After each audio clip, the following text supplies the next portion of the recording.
I just finished an incredible conversation with Kim Sorrelle, and I can't recommend it more highly to every single one of you out there because you're going to learn something you really need to know. There's many things in this particular talk, but some are going to apply to you, and they're going to apply to you seriously. And if you get that and you learn them and watch the show, I guarantee you will be the wiser for it and the better for it. And so thank you, Kim. Thank you so much for allowing me to come on.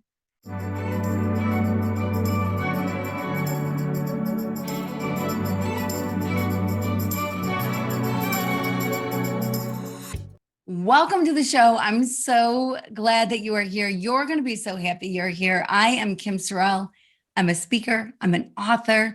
I host shows. I get to do a lot of cool things in life, but my favorite by far is meeting incredible people. And today I get to introduce you to an incredible lady who has been through a lot in life. We're going to be discussing some things that are kind of tough. We're going to talk about suicide as one of the things we're going to talk about. If that's a trigger for you or whatever, you probably don't want to watch this show. But if it's something that somebody needs to hear, pass it on, make sure you subscribe, all that stuff. But I just want to say, Sally, welcome to the show. Oh, thank you so much, Kim. I'm thrilled to be here. Yeah, well, I'm so happy you're here. So I want people to get to know you so that they can kind of follow your journey along to see the incredible work that you're doing now. So I would like to hear about 8-year-old Sally. 8-year-old Sally was a total introvert. She didn't speak. She thought she was so ugly. She kept her face down so nobody would see her face. And I saw a lot of shoes.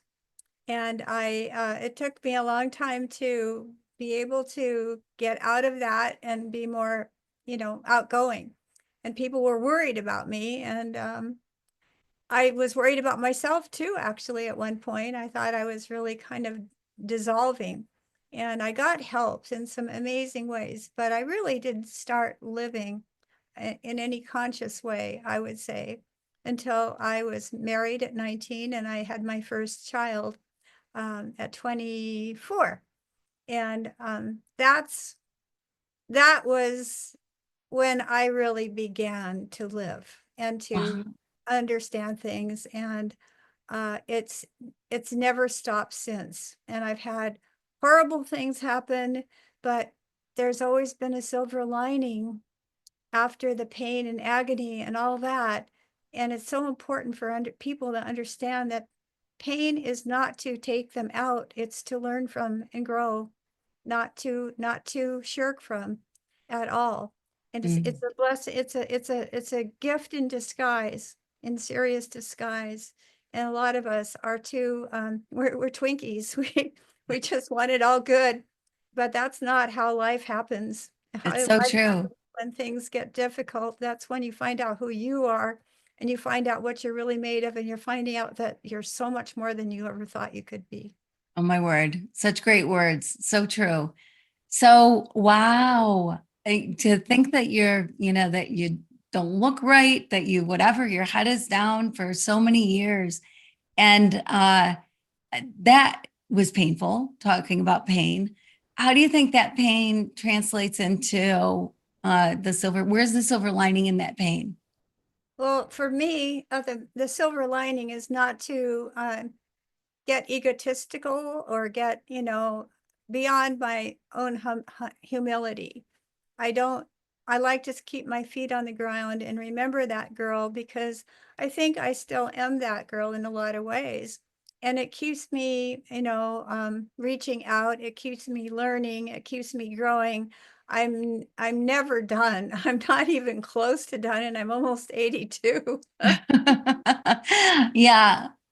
I love that because I don't know, like people retire and I always think, retire to what? Like, retire to something good, right? Like, leave your day job. That's great. Leave your office behind or your job behind. But man, it's so fulfilling to be able to do something to use all the knowledge you've gained all those years and help people with it or whatever, volunteer somewhere, whatever it happens to be. So here you are at 82, rocking the world. And so you got married at 19. I got married at 18, so I can relate to that. And but I had a baby 2 years later. You waited a few years and then you had your first. And how many kids do you have altogether? I have two sons. I Two had sons.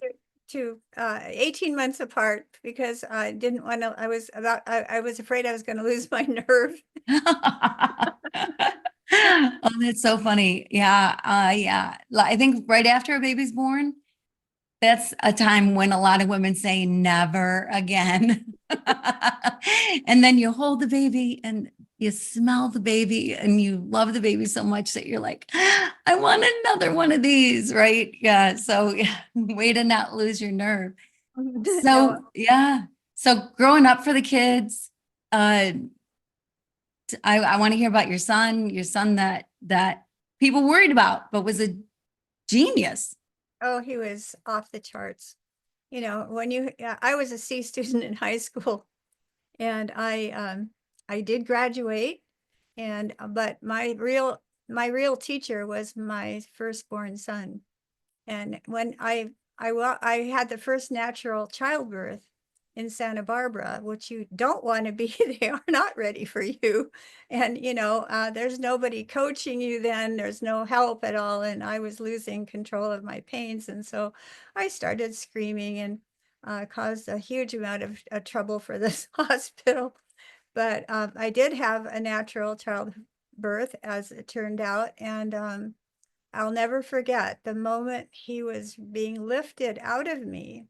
He was a shimmery little guy, and I was like transported watching him. And the first thought I had wasn't my thought. It was more like an announcement. And I never told anybody because I was like, people think I'm nuts. But the first thought I thought was, here is the one who will teach me all I need to know.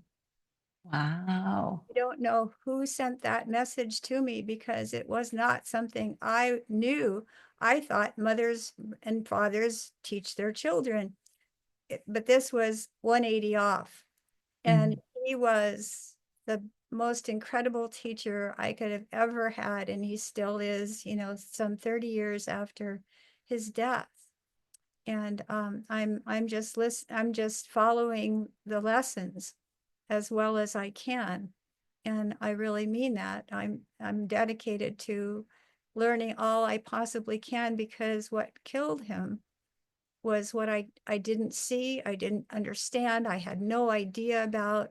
And I had to find out the hardest way possible. And I don't want anyone else to go through what I did. And I don't want anyone to lose their life for the kinds of error message we fall prey to when we're down and having a difficult time. Yeah, yeah. So I'm sure you've saved a lot of people, and I am so grateful for that. So tell us about his journey because it wasn't just this kid No, who starts talking at 2.5 or walking. I mean, there was so much more yeah, with him, and he his first name is John. John. I All right, I named him thought it was John. I Yeah. named him after Jonathan Livingston Seagull, which was a book that was just out when I was pregnant with him, and I read it. And my husband, who was a fly boy, so it just seemed like this was a perfect name for him. But actually, if you really read the book now, I realize that his story is the birds. Mm. It's so weird how that happened, that I named him the same name as, and the same story accrued to the bird in the book as it did to my son. And he was born, and we were so happy. I really wanted him, and I wanted boys, and my mother wanted girls. And I said, Mom, if you want girls, you have girls. I'm going to have boys. As if we had anything to say about it. Right. Nothing. But, forget logic. It was all. But I did have exactly what I wanted. And my firstborn, John, was he started out with what the doctor said was colic. He had colic. And so he was crying and I was up, I don't know, maybe 40 times a night and trying to help him and just doing everything, and nothing worked, nothing. And one time I remember calling my doctor, and he wasn't there, but his colleague was. And so he took the call and he said, "Oh, colic." He said, "Go to your kitchen cabinet, pull out a 12-ounce glass, get a bottle of wine and fill the glass with wine. Take a teaspoon out of your cupboard, your drawer, and dip that in the wine, feed that to the kid, and you drink the rest." Did you do it? I did. And Yeah. did it work? Oh, it worked perfectly. It was the most incredible thing I've ever done. It was absolutely, it put my poor little baby conked out for hours, and I got the first sleep of since his birth, and I woke up and I was like, I can't do this again. I don't want my son to become an alcoholic. So I never did it again, but it really worked. But the worst part is when he was 3 months old, they said it would be about 3 months before this should be over. And at 3 months, he was crying as hard as ever. And I called the doctor for the 100th time and said, he's still crying. You said it would be over at 3 months, and it's not. And what do I do? And he went, well, maybe it's the 4-month colic or the 5-month colic. And I just got so frustrated at that point, I hung up on him. And I called my friends, and they told me about another pediatrician, and I called him, and he had me come in right away. And I brought John in, and he was feeling him. Checking him, and he said, feel right here. And he's touching his collarbone, and I see a lump on where the collarbone is. He said, that's his collarbone broke in birth.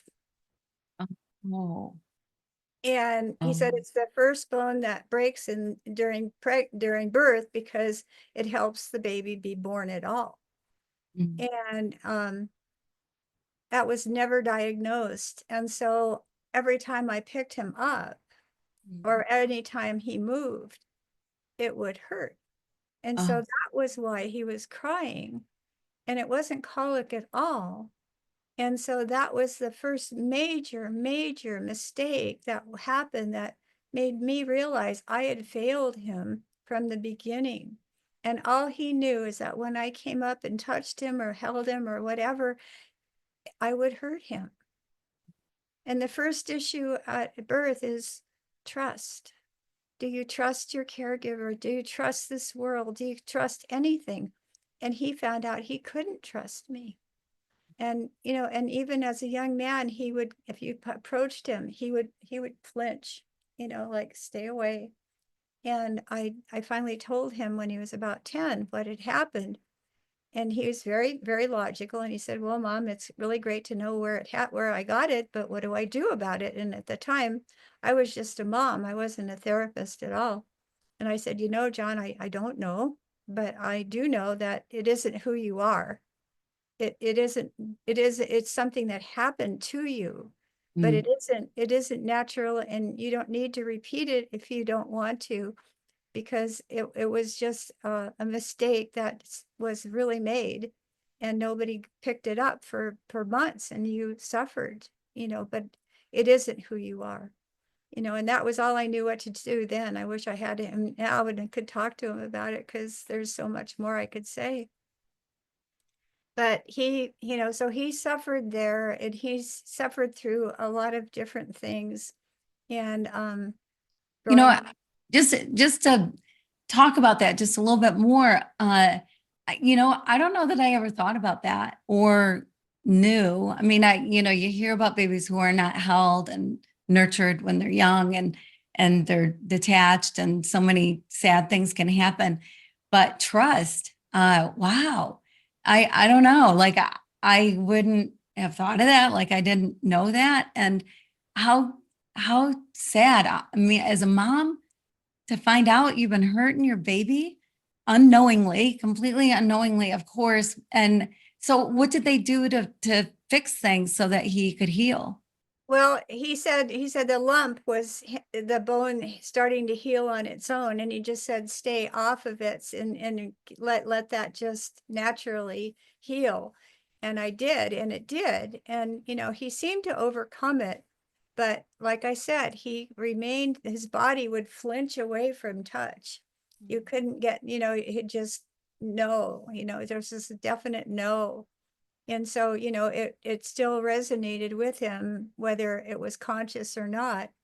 And it really colored a lot because it turns out that the first issue of life, which is trust or mistrust, however, if that resolves in the negative, like it did with him, it really predicts for suicide later on. Oh, wow. Wow. Huh. Yeah. So Interesting. the innocently, he was already set up for a difficult time of not trusting what was going on, and to the point where he might end up in despair and hopeless Mm. at some point in life. And he wouldn't know that he was set up, and he wouldn't remember that. And so he would be prone to taking an impulse and doing something that was completely antithetic Yeah. to our life and everything else.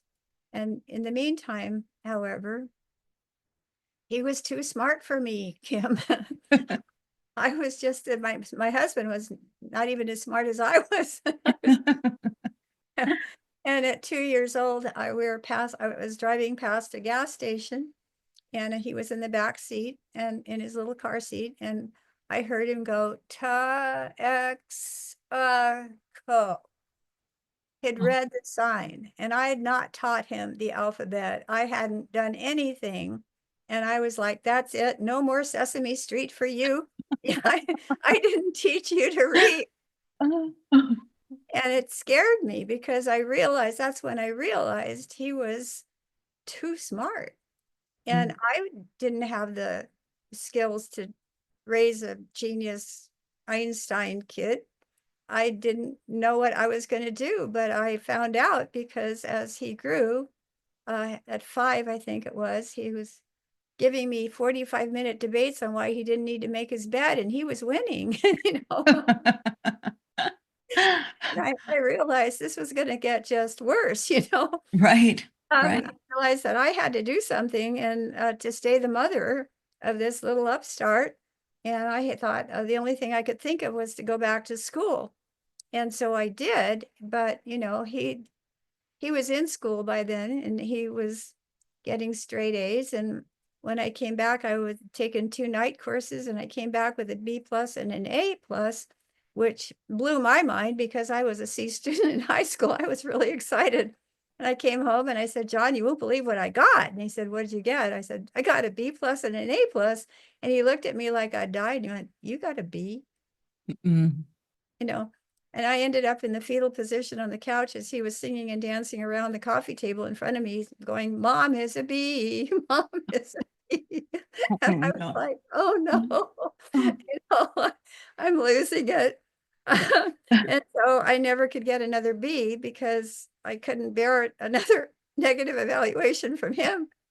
And so I ended up with highest honors from UCSB in my bachelor's, and then I went on to my master's in counseling psych. And it was all because I just needed to stay the mother of this brilliant kid. And then Oh. at 14, he was in calculus at the university with 250 regular age STEM students. And he was getting the top grade of all 3 quarters that he was there and inventing new proofs.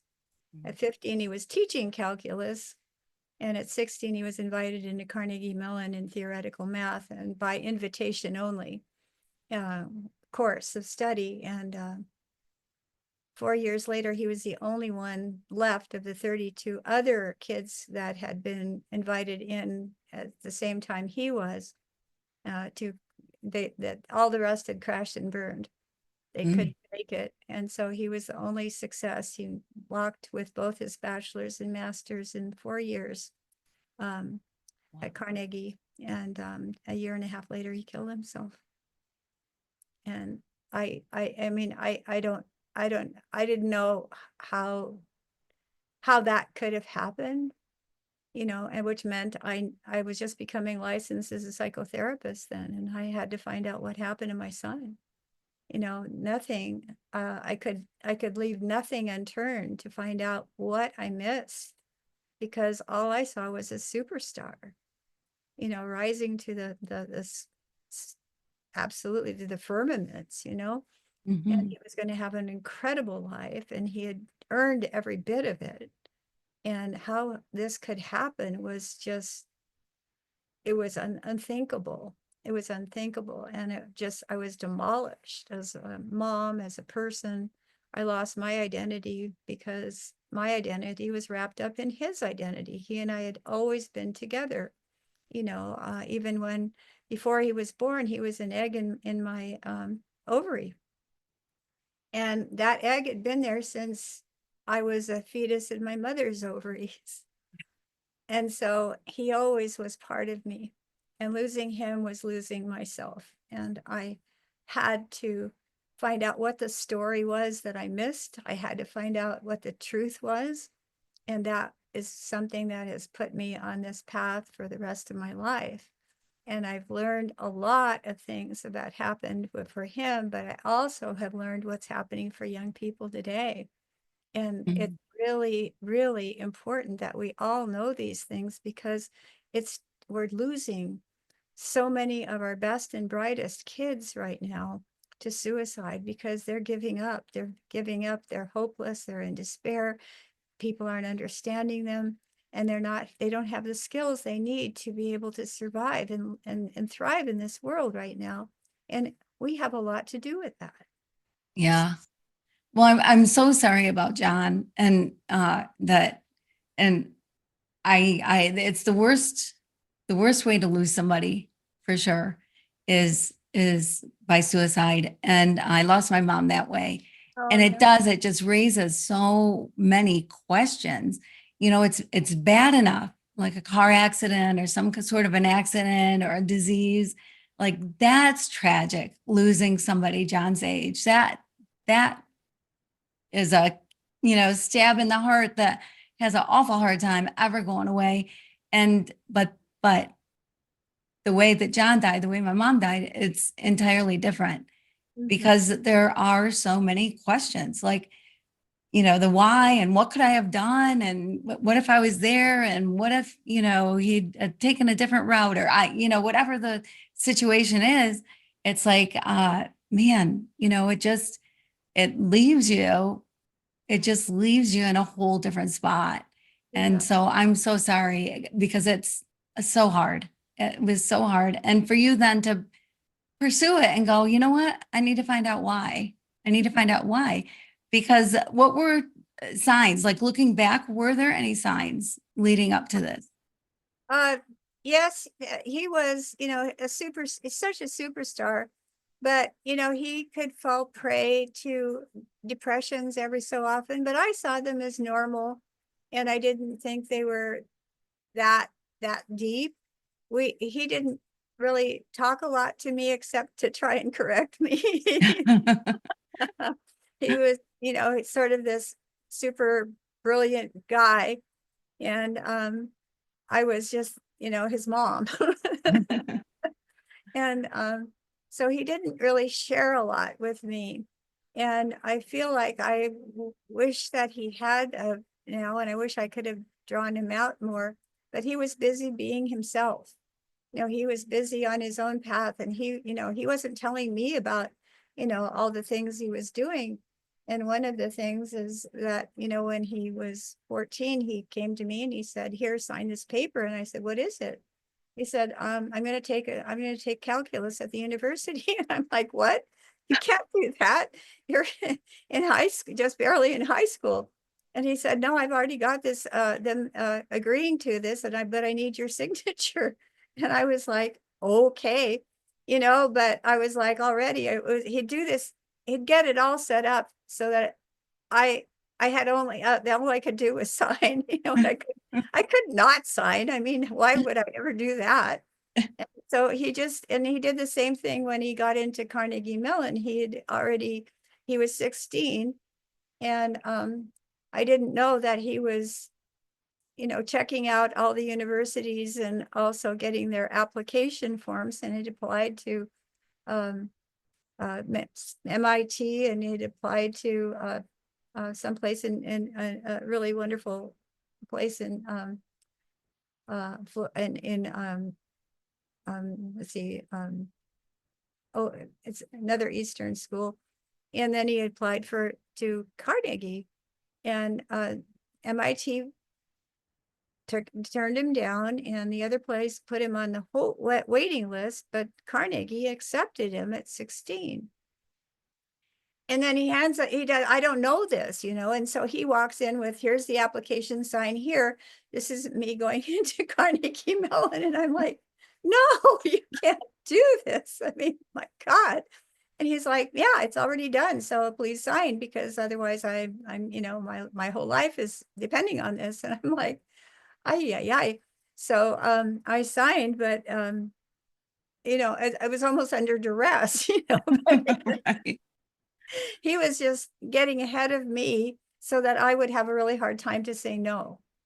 And I see what he was doing now, and I understand it, but it was really a shock every single step of the way, because he was he was loping ahead of me, and right, making sure everything was in place, and I couldn't say no.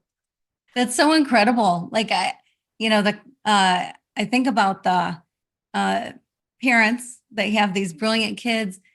Seems like they're usually the ones going, okay, so teachers, what do we do with this? Or, what's going on?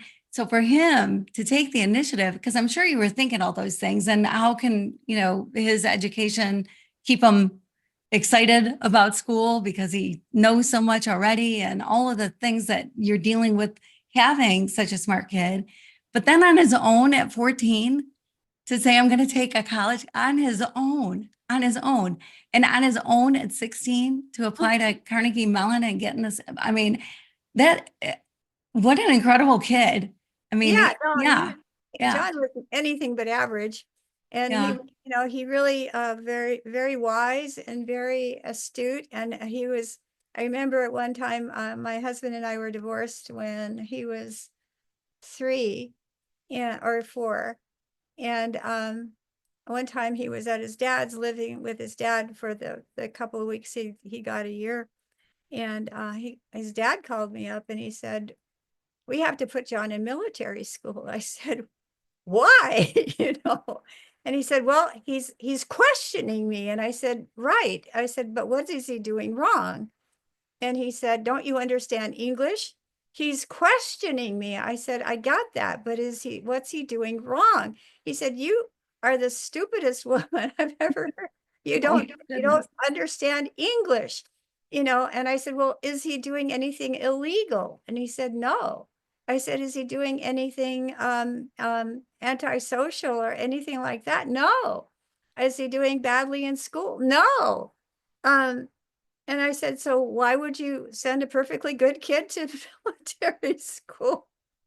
And he said, because he's questioning me. And I got so mad at that point, I yelled back into the phone. I said, so answer the questions, and hung up, because a bright kid is going to ask a lot of questions and going to have you, put you on the spot a lot. And that was the antithesis of what his father thought was right and good. But a bright kid is going to do that. And so he was just doing those kinds of things, and it was, his father couldn't possibly have understood or accepted that, he had to answer questions by from his own son. But but that was a problem too, because John was, anything but what his own father's history and parentage were like. So that was another problem. Yeah, yeah. So he wasn't a kid that you can go, well, because I said so. Yeah, no, he wouldn't take that. Yeah. No, good try, you could say good try, but no, would never accept that. No, John was a unique person, and he was just a phenomenal human being. And he had, he was a math whiz, but he was more than a math whiz. He could also mediate people's disputes. And his friends he had great friends that loved him incredibly. And really, really wonderful families and everything else. And he was just a stunning human being. And he did nothing but wrong, but do too well. And Mm, I really didn't realize um, how many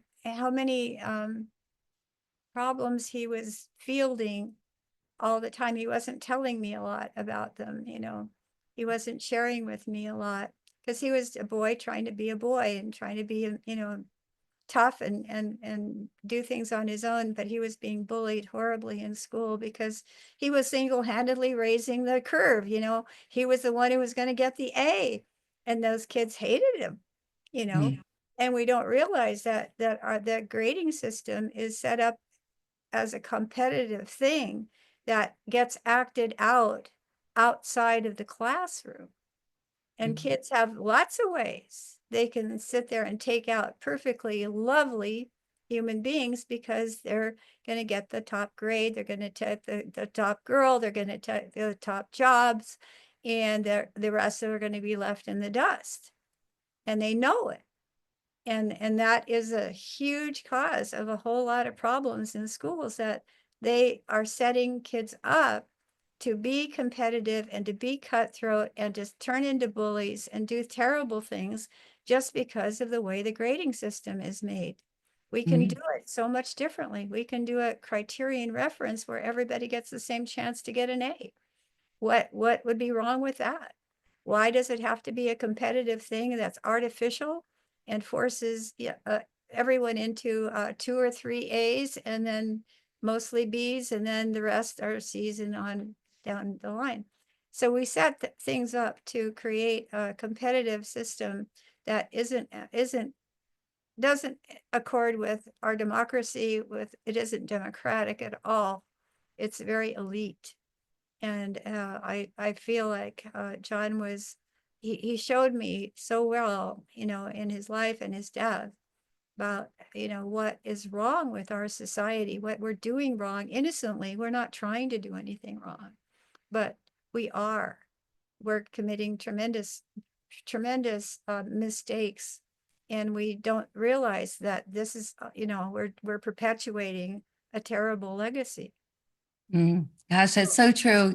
I work with medical students sometimes, and I know some medical schools, everyone knew what their number was, where they ranked in class, and a lot of those schools are getting away from that, and there's no longer a ranking, and realizing the importance of working together on Yeah, projects, and the not being the lone person trying to be the top of the class.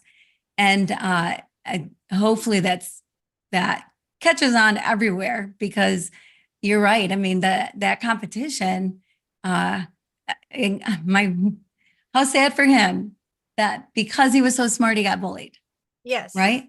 yes. Yeah, And yeah, he looked a lot like a nerd. And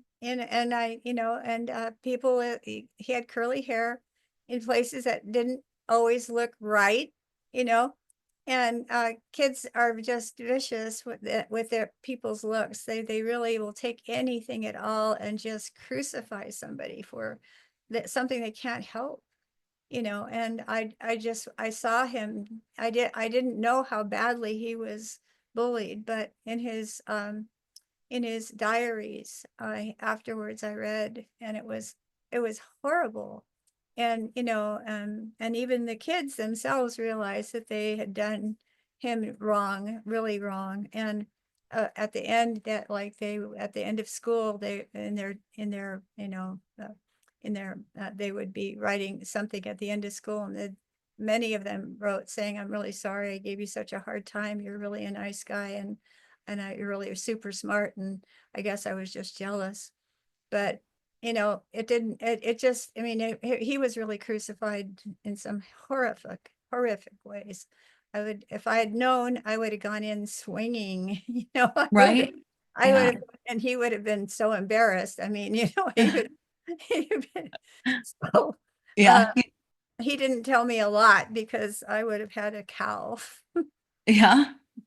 Yeah. Well, the mama bear comes out, right? Like, Oh, you don't want my, to see your kid hurt in any way. no, no, Yeah. no, So no, no. absolutely. And bullied, man, that is some tough, tough stuff when It, kids are bullied. Yeah. oh, yeah. And Carnegie, those East Coast kids that are really super smart and they're super rich and they have a lot of ways to make you feel like 2 cents, and they would gang up and do things that were highly visible across all of Carnegie Mellon. And his nickname was Goober because he was so young. He was 16. And he really was terribly maligned. And I would Wow. like to, wring those people's necks. I really don't.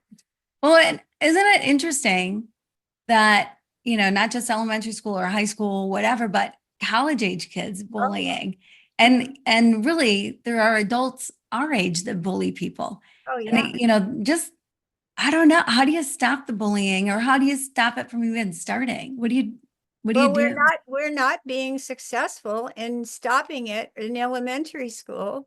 We're not being successful and we're not being good parents because these are going to be future citizens, adults with these kinds of skills to take people out in illegal in completely unkind ways that have nothing to do with how good these people are or what their worth is, but just because they exist and they appear to be more more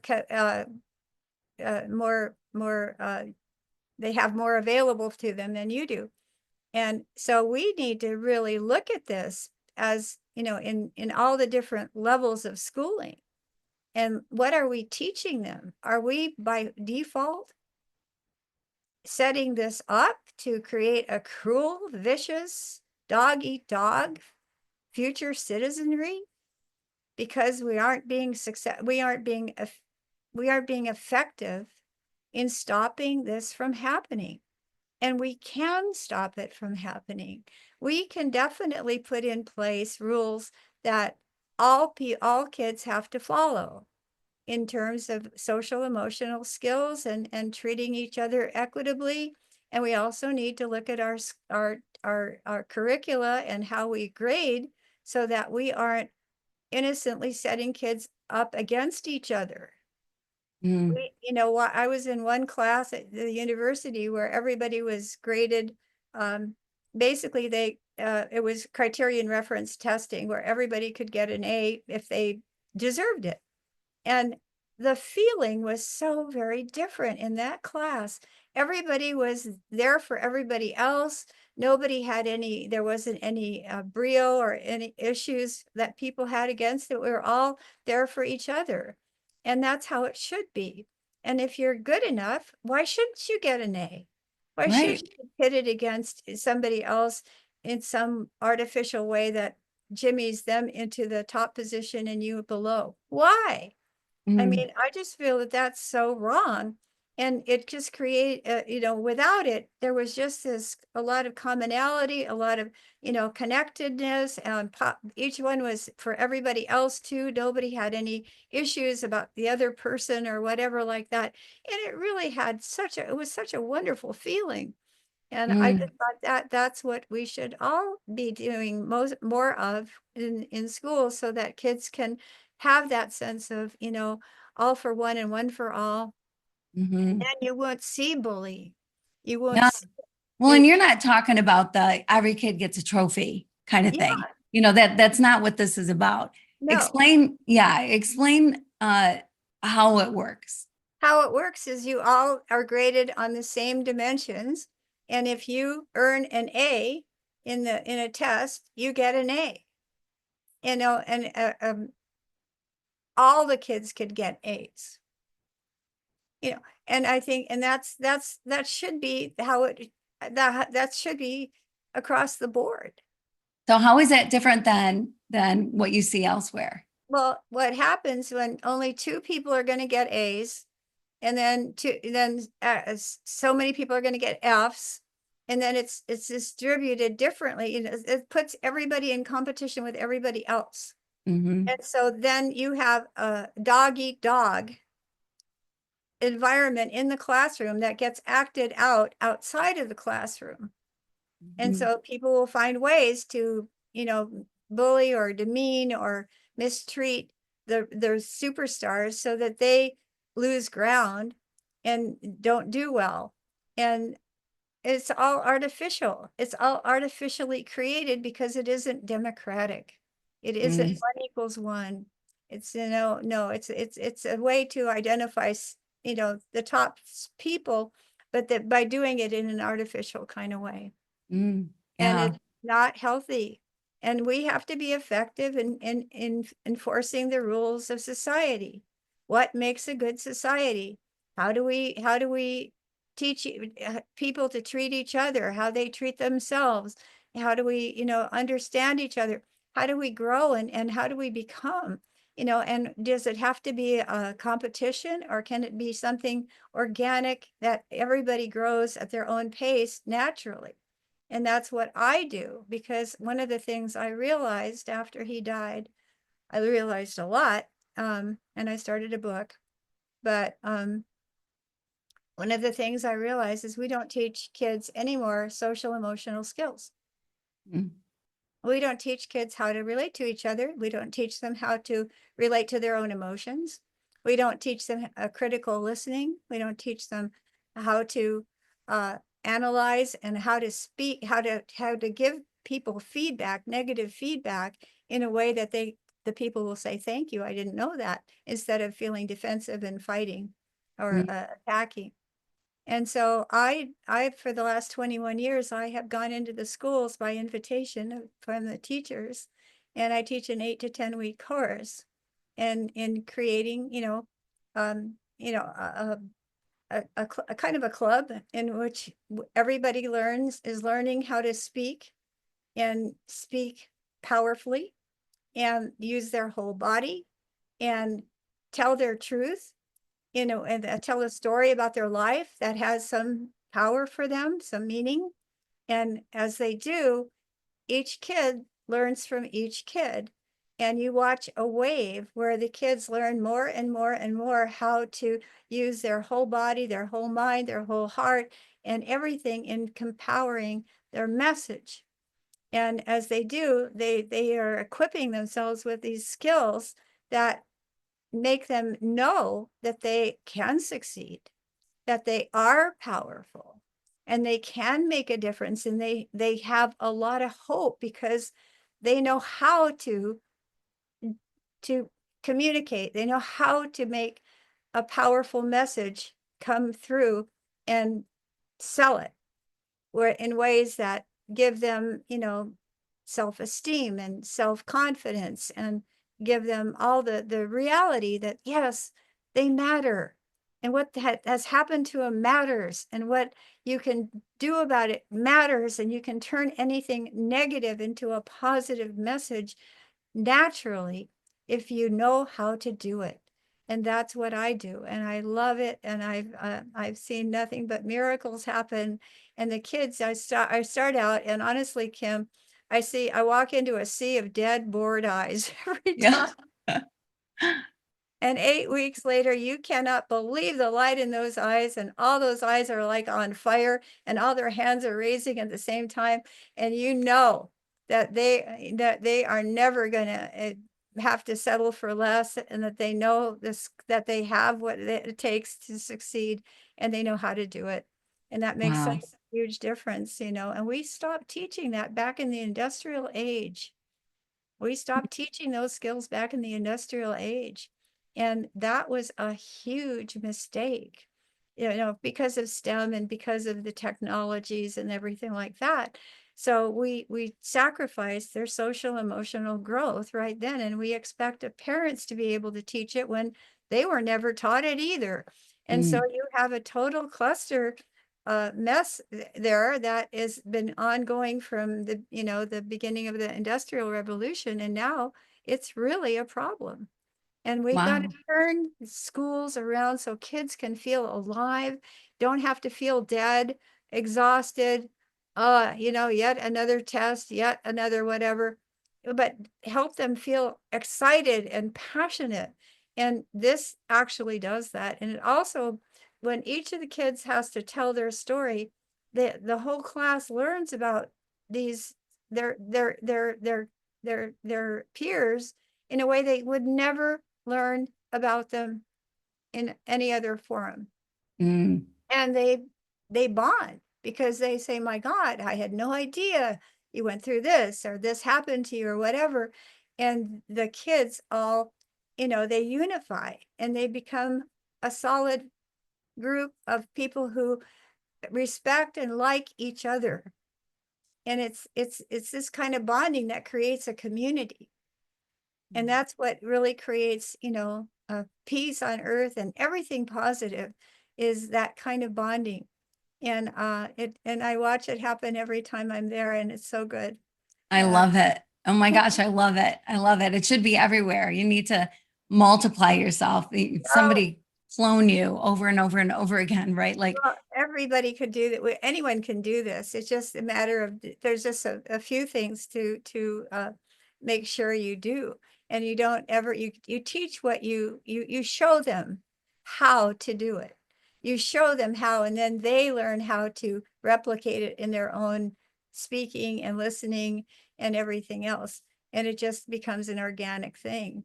You know, mm, it's so easy to do. I'm really thinking of creating a podcast where I teach this because I think the whole world needs these skills right now. Something terrible. yeah.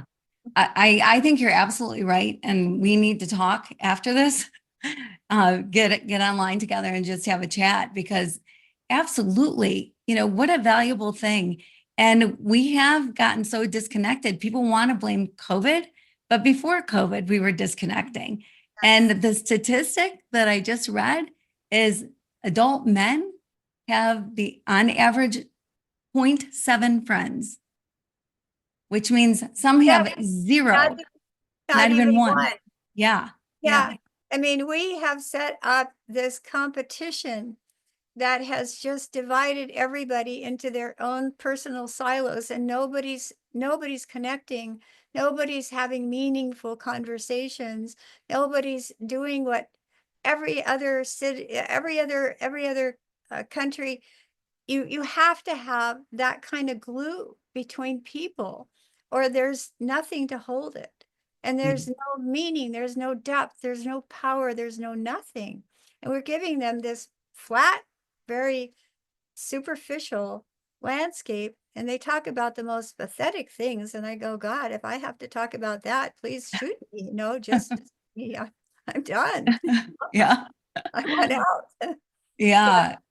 Yeah. And so other countries, this is part of what they do. This is part of their normal curriculum. It used to be part of our normal curriculum, teaching these skills, and then it was taken away. But in other countries, it's part of their normal curriculum. And, it's a big machine to turn. It's a big machine to get into, right? Our education system. But you're breaking down the walls. So go you. I mean, it's really good that you know these things and that you're sharing these things is awesome. It's sad that it took John leaving for you to be so passionate. Not that you weren't passionate before, but to be so passionate about how can we help kids? Like, let's not let this happen to anybody else. Oh, And part of it is exactly what you're talking about, learning how to communicate with each other. And yeah, right? well, it's so interesting. About a month after he died, I was demolished. There was nothing left of me. I didn't know who I was. I had no self either.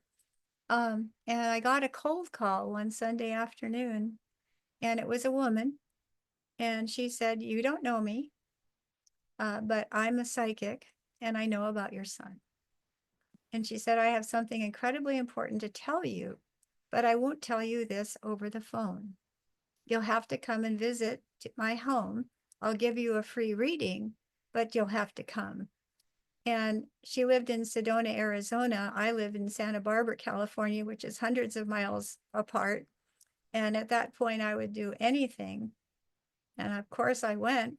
I couldn't drive. My boyfriend had to drive at the time, and he took me there, and she came, and she was outside, and she waiting for me to come, and we walked in to get just the two of us together. And she started talking, and once we got in the living room, she had these giant crystals about this 2.5 feet high, and each, north, south, east, and west, and we sat in the middle. And her son served us tea, and she started talking, and she said, I don't remember all that she said, because she talked for an hour, but I'll never forget this part. She said, your son came and did what he needed to do and left. But you and he share the same reason for being on earth. He finished his part, you'll finish the rest. Wow. And at the time, I had no idea what she was talking about, but I think I do now. Well, it's interesting because it goes hand in hand with what you heard when he was born. Yes, that Yeah. it was complete confirmation. And so from that point on, a lot of things happened that people would probably poo-poo because they are kind of new agey or not acceptable data. But a lot of things happened that gave me hope and brought and start that actually started my book and everything else. I didn't put any of those in the book because my editor, who was just brilliant, she was like, Sally, will everyone in the world be able to accept that story? Like, probably not. And she would go, well, then it doesn't belong in your book. You don't want anyone to turn that book, close that book and not get the information. Mm. You don't want anyone to have an excuse to close that book and not get the information. Mm. So she said, it'd be great on Oprah, it'll be great on other things, but not here. So none of those stories went in, but they gave me hope. They gave me the path forward that kept enrolling and allowing me to finish my book. And Wow. was 28 years of work. And because Wow. it had to be good, it had to work. It couldn't just be a book. It had to be his story in a way that other people would be able to recognize the pitfalls that we didn't see and avoid them and keep life worth a living. And Mm. that's the whole reason for the book. Wow. Wow. Yeah. I feel like there's a spiritual awakening going on around our world. And I think for a long time, um, lots of people have put God in a box and said, no, if it doesn't fit into this, then it can't be true. Like it's too out there, or it's too much or whatever. And I just think God's really cool and and gives us things when we need them and will communicate with us if we let him, if we open the space to listen. And Yes. so I would love to hear your stories. You need to write another book and just write all those stories because that's amazing. So Well, I have actually written down most of the experiences I've had since, and so far there's 79 single space pages of stories. wow. Wow, that's incredible. That's incredible. That will be a great book Well, too. I don't feel like he's gone at all. I feel like he and I are on this path together. I do not feel him not here. I feel he's part of my life. He's always someone. I go to see his grave a few times a year um, to touch base and ask for help and tell him what I've done lately. And I just feel like his presence was such a powerful presence. I mean, he was something incredibly special. And Mhm. and he never did anything wrong. He just did too well. And so I don't see, I mean, he's just part of my life now, and he powers me forward every day. That's so sweet. That's so special. I love that. Okay, so for people listening, what are things they can look for so that for suicide prevention? Like Oh, things they can look for, things they can do, things to Yes. say, whatever. What are those things? Well, there's my whole book, the whole back of my book is dealing with exactly those things, and so there's a lot of books you can read about how to keep the children inspired and hopeful. But beyond that, when you see your children either isolating or acting in dangerous ways, they could be, that could be a sign that they are in trouble. If they, by sleeping too much or sleeping too little, or if they're angry and they're, really have a chip on their shoulder. And, the thing we need to do is ask them, so are you feeling suicidal? Now, I've caught a number of people who were suicidal. I picked up that there was something really wrong. And I just asked that question, and the eyes told me the answer. And they were. And they Mm, were on the verge of killing themselves, and nobody was picking it up but me. And because I did, I was like, no, you're not. right. you know, Right. and There's an I answer. Yeah, Yeah. but, there's you're a rare person, and it's going to take, you want to love, you want someone who's going to love you, but you're going to have to go through, a lot of people who aren't going to be there for you in the way you need. And you have to trust that that process is a good one, and that it will lead you to the right person, but it won't just automatically give you that. It's going to take a lot of trust and letting the process teach you what it is, and allowing people to be who they are and do the right thing for them. And that's the right thing for you too, whether you know it or not. And it will lead you eventually to the right person. And I'm thinking about my surrogate son who moved in, and before my son died, because I had to support him in Carnegie Mellon. And I tell you, um, that was a lot of money. And, and so I rented out his own room. It was the only thing I knew how to do to get more money. And the young man who came in has been in my life ever since. He's like a surrogate son now, and he's stayed alive. And because he was suicidal a number of times, and I caught him each time. And now he found the love of his life, and they got married. And I was that they made me the ring bearer. Oh, People okay say, couldn't they have found an 8-year-old to do that? And I said, he did. oh, that's funny. That's sweet. That's really Uh-huh, sweet. uh-huh. Yeah. And Yeah. and John, had he only lived, he would have been a super success. He would be an amazing human being. There would be so much that he could do that I can't do for him. Only he could do. And the loss of someone like John is astronomical. The what we've lost is just astronomical. And Mhm. nobody knows, but I know, and the people who knew John know. But what we lost was horrific. We can't afford this. We can't Yeah. afford this. And right now, suicide among our young is now the top reason they kill themselves. Usually suicide among people is our 11th most likely cause of death.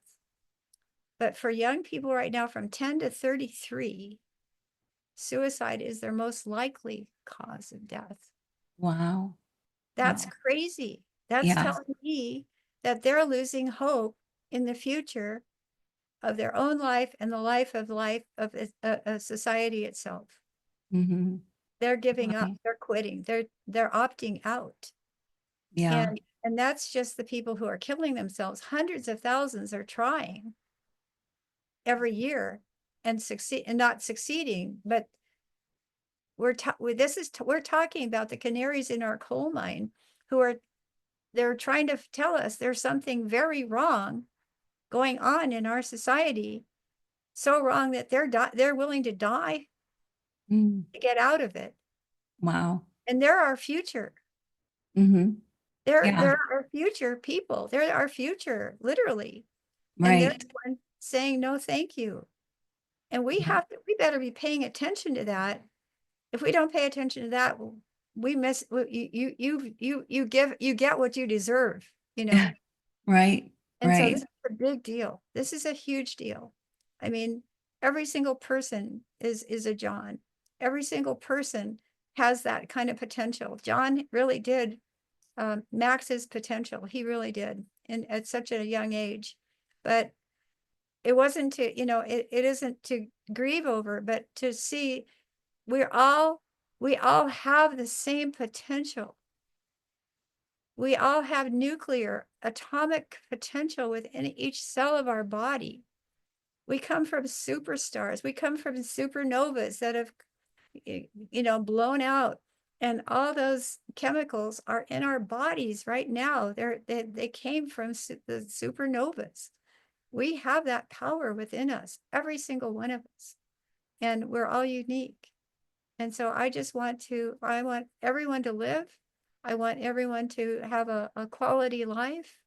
And I want everyone to enjoy a long, long life, because I'm at 82. I feel excited about the possibilities ahead. And Wow. I just feel like John gave me so much that basically brought me to a purpose and a task I would never have chosen on my own, but is the most important thing I can think of. Mm. And I Wow. feel like I'm just beginning. Wow. Wow. That's so good. Thank you for all of that. And yeah, thank you. Thank you. Thank you. Unfortunately, our time is up. Where can people get in contact with you, Sally? Thank you so much for today. Like, you gave such valuable, incredible information. So uh, tell us about your book, where they can get it and get in touch with you.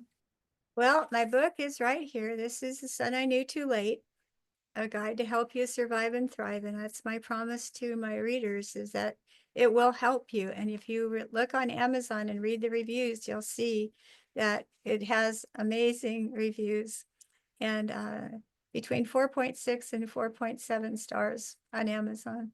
That's So awesome. it's really an amazing book, and it's all true. There's nothing in that that's false.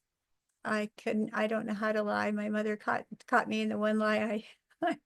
I lied to her at 16, and that's how I lost my car. And she took it, she Oh, sold it. And oh, so, wow. Not just the keys away for a week, but she no, sold your car. she took my Wow. car. Yeah. Yeah. Yeah. That would make you never want to lie again, for sure. Wait a Yeah. minute. Right. But anyway, Yeah. and you can reach me at my email is sbsal@cox.net. I also have a website at sallyaraymond.com.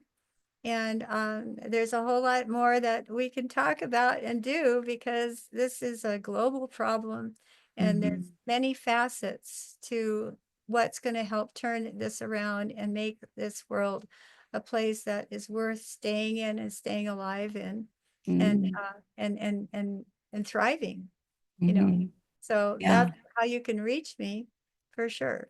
All right. So good. So good. And of course, all of that will be in the show notes too. So you can get a hold of Sally and share this episode with people. This was so good. Sally, thank you so much again. Thank you so much for being here. Thank you for all the gold you dropped today. And thank you, everybody, for being here today and watching this. And I just want to say, until we see each other again, keep your heart open and live your love loud.